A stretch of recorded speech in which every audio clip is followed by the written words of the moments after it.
ის თუ იცოდით, რომ 8 მარტი პირველად 1914 წელს გერმანიაში აღინიშნა. დღეს არის 24 დღე და ჩავდივარ ყინულიან აბაზანაში, იქამდე სანამ არ ავალ 50000 გამომწერზე.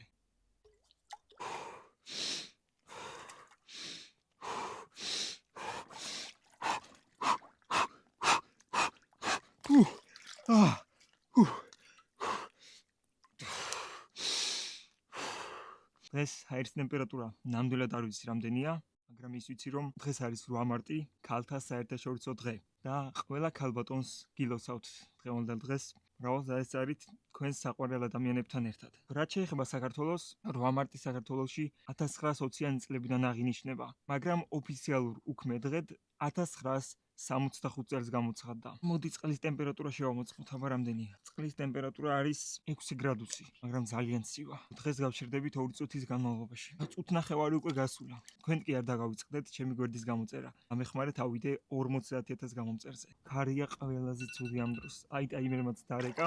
ეხლა ჩავყვინთოთ და ეგ არის.